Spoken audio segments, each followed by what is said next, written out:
શક્તિ વાવાઝોડું જે છે તે હવે વધુ ને વધુ ખતરનાક બની રહ્યું છે, જે અત્યારના સૌથી વધારે ખતરનાક રૂપમાં આગળ વધી રહ્યું છે, જે એનો લાઈવ ટ્રેક છે તે અમે આપને બતાવી રહ્યા છે। હાલમાં જીએફએસ વેધર મોડેલ પ્રમાણે આ જે શક્તિ વાવાઝોડું છે તે ધીમે ધીમે આગળ વધી રહ્યું છે અને ઓમાનનો જે કાંઠો છે જ્યાં આગળ સુધી તે આગળ જશે અને ત્યારબાદ ટર્ન લે તેવી પરિસ્થિતિ છે। આસપાસનું આ જે સફેદ ભાગ આપ જોઈ રહ્યા છો તે એનો અનસર્ટેનિટી કોન છે, એટલે કે તે આગળ પાછળ કોઈ પણ દિશામાં જઈ શકે છે। હવે જીએફએસ વેધર મોડેલ પ્રમાણે 6 થી 7 તારીખ સુધીમાં તે ખૂબ જ નજીક જઈ શકે છે ઓમાનની અને ત્યારબાદ દરિયા કિનારેથી તે યુટર્ન મારી શકે છે। અત્યારના જે જીએફએસ વેધર મોડેલ છે તેના અનુમાન પ્રમાણે આ પરિસ્થિતિ જોવા મળી રહી છે કે આપ અહીંયા જોશો તો તે હિટ નથી થતું, તે ત્યાંથી જ હવે યુટર્ન મારવાનું શરૂ કરે છે અને ફરી એક વખત ગુજરાતના દરિયા કિનારાઓ જે છે તે તરફ આવવાનો પ્રયાસ શરૂ કરે છે। આ જીએફએસ વેધર મોડેલ પ્રમાણે જોવા મળી રહ્યું છે, જે 7 થી 8 તારીખની આસપાસ જોવા મળી રહ્યું છે। પરંતુ હવે આઈએમડીનું જે વેધર મોડેલ છે તે પણ કહી રહ્યું હતું કે યુટર્ન વાગશે। હવે આપ અહીંયા આગળ જુઓ,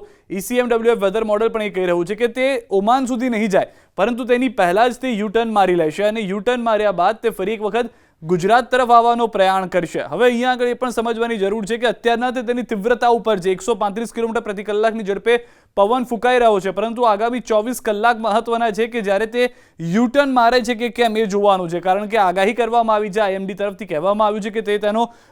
ઓમાન તરફનો જે રૂટ છે ચેન્જ કરીને ફરી એક વખત સમુદ્રની અંદર આવશે, એટલે કે ગુજરાત તરફનો હોઈ શકે છે। આ જે રૂટ આપ જોઈ રહ્યા છો, જે જોવા મળ્યું કે જીએફએસની અંદર જે દેખાડતા હતા કે ઓમાન તરફ જશે, પરંતુ ECMWF વેધર મોડેલ કહી રહ્યું છે કે તે ઓમાન તરફ સુધી પણ નહીં જાય અને તેની પહેલા જ તે યુટર્ન મારી દેશે અને ગુજરાતના દરિયા કિનારાઓ છે તે વિસ્તારમાં આવવાની શક્યતાઓ જોવા મળી રહી છે।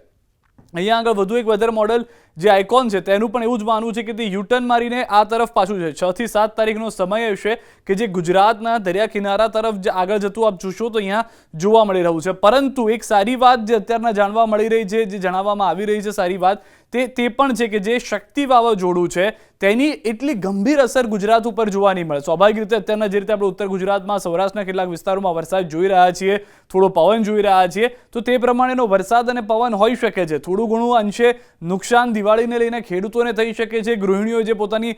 દિવાળીની તૈયારીઓ શરૂ કરી છે, કેટલાક લોકોએ ધાબા ઉપર કપડાં સુકાવા નાખ્યા હશે, બ્લેન્કેટ નાખી દીધા હશે, ગાડલા નાખી દીધા હશે, તો તેઓને થોડું ઘણો વરસાદનો સામનો કરવો પડી શકે તેવી શક્યતા છે। પરંતુ આ તમામની વચ્ચે જે જાણકારી છે તે પ્રમાણે આ જે વાવાઝોડું છે તે દરિયામાં પણ સમાઈ જાય તો નવાય નહીં, એટલે કે ગુજરાતના તટીય વિસ્તાર સુધી ન પણ પહોંચે। વાવાઝોડું જે આગળ જતા યુટર્ન મારે છે અને યુટર્ન થયા બાદ તે ડિપ્રેશન અથવા ડિપ્રેશન પણ રહી શકે છે। તો આવા અલગ અલગ જે અત્યારના માહોલ છે તે પ્રમાણે જોવા મળી રહ્યું છે, પરંતુ એ વાત સ્પષ્ટ છે કે એટલું જોખમ અથવા તો તેટલી ગંભીર પરિસ્થિતિ નહીં થાય જો તે ગુજરાત તરફ આવે છે, કારણ કે તે વાવાઝોડામાંથી ફરી એક વખત ડિપ્રેશન અને ડિપ્રેશનમાંથી ડિપ્રેશન બની જશે। પવનની ગતિ સ્વાભાવિક રીતે 40 થી 50 કિલોમીટર પ્રતિ કલાકની ઝડપથી રહી શકે છે, જે આગાહી છે હવામાન વિભાગ તરફથી એ પણ કહી દેવામાં આવ્યું છે કે માછીમારોએ પોતાની બોટ જે છે તે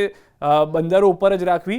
દરિયામાં ન લઈ જવી। તો હાલમાં 24 કલાકની અંદર વધુ પરિસ્થિતિ સ્પષ્ટ થશે, પરંતુ શક્તિ વાવાઝોડું જે છે તે અત્યારના સૌથી વધારે પીક ઉપર છે, 135 કિલોમીટર પ્રતિ કલાકની ઝડપથી પવન પણ ફૂંકાઈ રહ્યો છે વાવાઝોડાની આસપાસ। તો શક્તિ વાવાઝોડું જે છે તેની આ સેટેલાઇટ ઇમેજ અમે આપને બતાવી રહ્યા છે। વાવાઝોડાનું સેન્ટર અહીંયા છે કે જે આંખ આપણે વાત કરતા હોઈએ, જે વાવાઝોડું કે જે તીવ્રતા ઉપર હોય છે, તો હાલમાં આનો જે ઘેરાવો છે તે 200 થી 250 કિલોમીટરનો ઘેરાવો માનવામાં આવી રહ્યું છે। સેન્ટરમાં અહીંયા આગળથી વાવાઝોડું જે છે તેની આસપાસના વિસ્તારમાં જે આપ જોશો તો વાદળો જેવી પરિસ્થિતિ લાગશે, જે ગુજરાતની ઉપરથી પણ પસાર થઈ રહ્યા છે, ગુજરાતના તટીય વિસ્તાર ઉપરથી પણ પસાર થઈ રહ્યા છે અને તેના કારણે એવું માનવામાં પણ આવે છે કે વાવાઝોડાની જે અસર છે તે ગુજરાત ઉપરથી, જેમ ઉત્તર ગુજરાતમાં વરસાદ થયો, સૌરાષ્ટ્રમાં વરસાદ થયો, તો આ રીતની પરિસ્થિતિ છે તે જોવા મળી રહી છે। આ વાવાઝોડાનું જે રૌદ્ર સ્વરૂપ છે તે અત્યારના જોવામાં આવી રહ્યું છે સેટેલાઇટ ઇમેજમાં।